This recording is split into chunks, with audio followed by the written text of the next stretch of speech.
Hey everyone! Common advice that gets thrown around for players who want to improve is that they need to be willing to adapt to each game.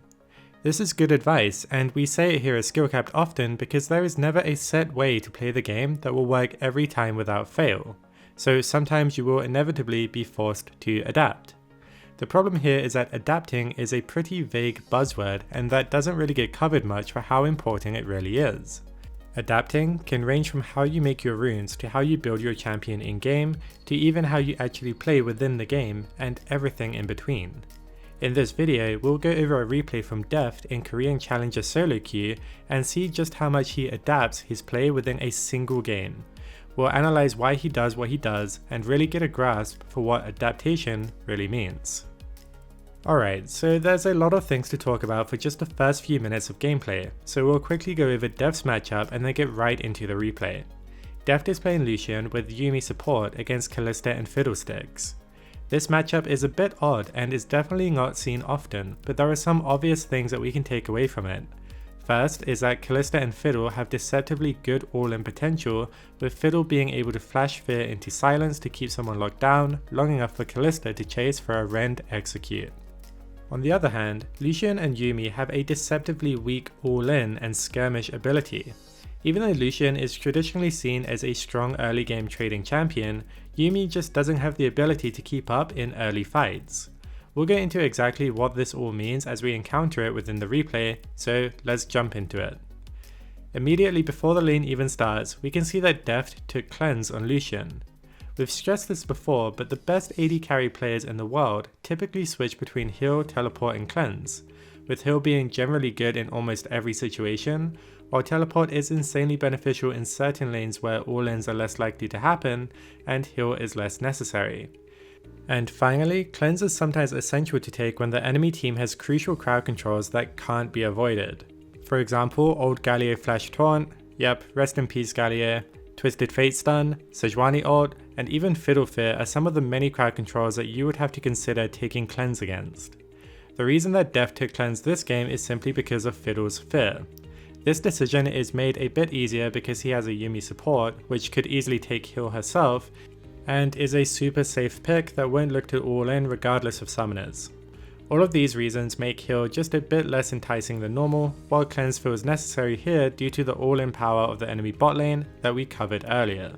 But you may be thinking that teleport is actually fine here, and it is. TP alongside Yuumi support is always a bonus, and TP is never necessarily bad as it will always give you a free ride back to lane. However, you would be giving up a potential cleanse or a heal for the TP, which would make you much more susceptible to the all-ins. In this matchup in particular, Cleanse is so good because it allows Deft to basically counter Fiddle as a champion. Deft not only can escape a fear based all-in, but he can also go aggressive without having to worry about being feared away. This is why Cleanse is so good here. Anyway, back to the gameplay. As Deft enters the lane, he has the opportunity to either push or not, since he didn't have to leash while his opponents did. In this lane, Deft actually chose not to push, even though you generally do want to push in most lanes. But Deft has a really good reason why. Pushing gives you a lot of advantages like lane pressure and priority, potential over tower plates, and the ability to more easily harass. However, this comes with putting yourself in danger, not only for ganks by the enemy team, but from the 2v2 all-ins from the stronger lane. Deft is not pushing in order to best avoid a fight where he gets chased down through the lane by Kalista and Fiddle. Pushing just won't be worth the benefits if he knows that he will lose the fight 2v2. Very quickly into the lane, Deft levels up his W, which is not common on Lucian. In the past, it used to be the meta thing to do, but currently every Lucian starts Q, so why does Deft do this? He levels his W because it does comparable damage to Q while allowing him to keep his distance. If he walked up to Kalista to Q her, she could just jump towards him and chase him down, especially since Yuumi has no real peel at level 1. To avoid this scenario, Deft takes W to keep some damage and trading potential while still keeping them at arm's length. And Lucian is a champion where you can legitimately start all three abilities. It's common for high elo players to even start E on Lucian at level 1 in combination with Braum in order to chase down the opponent with a passive stun. As you can start to see, one mini wave hasn't even died yet, and Deft has adapted his decision making for this game multiple times, and these are huge decisions. Not even counting his champion pick, he chooses summoners, his first ability and how to manipulate the wave, all based on this specific matchup alone. Now you may be thinking, how can you make your own decisions like this when every game is so unique? That's exactly why we designed our weekly system over at skillcap.com, where we release 5 times the content that you see here on our YouTube. Our system exposes you to core fundamentals behind high-level decision making over time using modern learning theory, designed for you to get way better and faster. Please consider signing up if you enjoy our YouTube content for the complete package. Getting back into it, as the first wave dies and the second wave arrives, Deft is not able to keep up with the enemy bot lane's push due to Fiddle's innate pushing from his E bounces. So Deft makes sure to back off while the enemy bot lane has the level 2 advantage. Then as the wave crashes, Deft and Yuumi hit their poke abilities onto Fiddle, chunking him quite hard. If Deft took Q at level 1, this certainly wouldn't happen, and this even opens Deft up to potentially go for an all-in soon due to the HP advantage from this poke landing. As the next wave arrives, Deft is taking things slow and letting his Yuumi get her poke off. This is small but just reinforces how Deft is playing to his lane's strengths, and with Yuumi, that's poke. He's not rushing to unnecessarily force things into a risky fight, he's doing everything right. And as the next wave hits the lane, Deft finds his opportunity to go aggressive, but why now?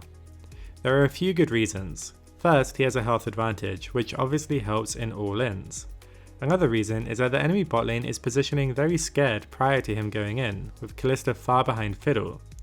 Usually, if Deft wanted to dash in to all-in Fiddle, he would have to dash past the Kalista to get his damage in, making the fight more risky. Here, he is just chasing with Kalista in a super bad position to keep Deft away from her support.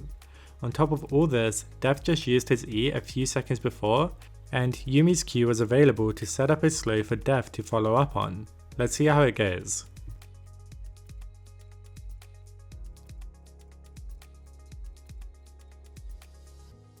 Unsurprisingly, Deft smashes the all-in, forcing the Fiddle's flash. And we see just how important the cleanse actually was. Had he not had cleanse here, Fiddle could just fear him and walk away, and they might have even been able to kill Deft if he had teleport instead. Either way, taking cleanse both reduces Fiddle's pressure in lane and makes Deft even more threatening because Fiddle's only defense against the all-in is his fear. After the all-in, Deft waits around a bit to see if the enemy bot lane actually did recall, because if they didn't, he would want to slow push for as long as possible to deny them as much as he can. Once it's confirmed that they did recall, Deft quickly pushes the last wave and recalls himself. A bit later, as both bot lanes come back to lane, Deft dashes in again, but this time it is to force a gank from his jungler. The gank ends up getting countered by the strong enemy Sylas jungle and they end up losing on the play. Even though Deft lost in this play, we can take away something pretty valuable. He never uses his dash without reason. He knows that with his cleanse down, if he dashes in at a bad time, you can get killed for it. So he's actually only used dash a couple of times so far in this lane phase. This is something that you'll find with high elo and pro players, is that they only use abilities with a specific purpose in mind. We even talked about this with Teddy on how to use your defensive abilities last week. We can actually see another example of this just a couple of minutes later. Yuumi spiked to level 6 while attached to Lucian and tried to surprise the enemy bot lane and force a fight. This actually baited Kalista to use her ultimate, which Deft easily dodged with his E since he saved it to escape once again. Then we see just as Yuumi's ult comes off cooldown, they use it again, with Deft dashing in and using his cleanse to secure the kill onto Fiddle and a second onto Kalista. If anything, the way that Deft plays around his summoner spells this game is really impressive and should really show you guys how important it is to have the optimal setup leading into a game. This game from Deft isn't even very unique. You can see the way he adapts his play in every single game based on the context of that game. Alright, now that we've gone over a good bit of Deft's gameplay, let's do a quick recap of everything that we've learned. First, we saw the way that Deft actually prepared to play his lane. First, instead of a more typical heal or teleport for his summoner spell, he took cleanse in order to directly counter the enemy fiddlesticks. He then took W on Lucian in order to stay safe in lane while still being able to main pressure in the form of poke damage alongside his Yuumi support. And last, instead of pushing the lane early on, Deft decided to let the enemy push him so that he could play a bit safer in the early levels. After all of this, we saw that all of these little adaptations that Deft made culminated into multiple successful all-in attempts. Alright guys, let us know what you think about this video. The videos recently have all been pretty different, so let us know what you think. Leave any questions or feedback in the comments below and we'll get back to you. Thanks for watching and see you next time.